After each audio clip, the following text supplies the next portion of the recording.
दिल थाम कर बैठिए दोस्तों, मंत्री जी हमारे बीच आ चुके हैं। अब वो एक बार फिर रावण को तीर मार कर हर साल की तरह बुराई पर जीत हासिल करेंगे। मारना नक्की करो।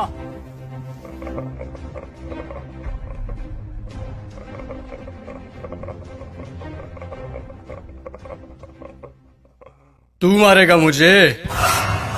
तुम सब यहाँ मुझे मारने इकट्ठे हुए हो? अरे तुम्हारा खुद का कोई ईमान धर्म नहीं है, तुम मारोगे मुझे? और एक बात बता, पिछले साल तो कोई और आया था मारने मुझे, इस बार वो नहीं आया? वो लाल साल वादा पूरा कोनी करिया सा तो हम की मैं आया हूँ सा। तुम सब अंदर से एक जैसे के जैसे हो। ठीक भीड़ इकट्ठी हुई है मुझे मारने के लिए आज। मैं माता सीता को लेकर गया था, इसीलिए मारने के लिए इकट्ठे हुए ना तुम सब आज। हाँ, मैं मानता हूं मेरी गलती, लेकिन माता सीता को किसी कारागृह में नहीं, सबसे उत्तम वाटिका थी उसमें रखा था मैंने। और हाथ लगाना तो दूर, गलत नजर से देखा तक नहीं था मैंने माता सीता को। और तुम्हारे यहाँ छोटी छोटी बच्चियों को दरिंदे उठाकर लेकर चले जाते हैं, उनके साथ रेप करते हैं। उनको तो तुमने कभी ऐसे इकट्ठा होकर जलाया नहीं। वो दरिंदे क्यों खुलेआम घूम रहे हैं आज भी, मुझे ये बताओ। आए हैं मुझे जलाने। अब चोटे तू बता। मैं तो सभी वेद और ग्रंथों का ज्ञाता हूं, तूने कौन सी वेद ग्रंथ या पुस्तक पढ़ी है, मुझे ये बता। पांचवी फेल मेरे समक्ष बोलेगा तू? चुपचाप खड़ा रह तू। देख, मुझे ना केवल संगीत का शौक है, बल्कि सभी रागों का, सुरों का और वाद्य यंत्रों का ज्ञान भी है। तुझे क्या ज्ञान है वाद्य यंत्रों के बारे में? ये मारने आया है मुझे। अब तुम लोग सुनो, मेरे जैसा महादेव का भक्त ना तो कोई हुआ है, ना मेरे जैसा महादेव की भक्ति किसी ने की है। और तुम लोग, तुम्हारा भी कोई जमीर नहीं है। भगवान पलटते समय नहीं लेते तुम। काम हुआ तो ठीक, तो चलो महादेव के पास, हुए तो चलो महादेव के, नहीं हुए तो चलो इस बार बालाजी के चलते हैं। क्या हुआ? गुस्सा आ रहा है मेरे ऊपर?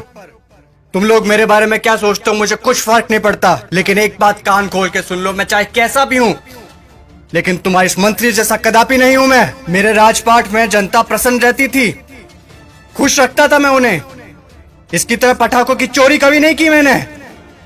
बोलूं, बता दूं सभी को, ये दुष्ट, ये तुम्हारा मंत्री दुष्ट एक नंबर का, ये कागजों में लिखता है कि रावण दहन के लिए 50 पेटी पटाखों के लगे, और लगा था 5 भी नहीं है, ये सब इसके घर पे जा रहे हैं। और तुम लोग क्या कहते हो? बुराई पर अच्छाई की जीत। कहां हुई, कहां हुई बुराई पर अच्छाई की जीत? जब तक तुम्हारे मन में चोरी, गद्दारी, लालच, वासना, द्वेष, अहंकार जैसी भावनाएं जीवित है, बुराई कैसे मरेगी? बुराई मर ही नहीं सकती। तुम लोग मुझे खत्म करने आए हो ना? अरे मेरा खात्मा तो मेरा अहंकार कभी कर चुका। अब अगर मारना है, जलाना है, तो अपने अंदर छुपे रावण को जलाओ, उसको मारो। सच्चाई और अच्छाई को अपना लो, बुराई अपने आप खत्म हो जाएगी।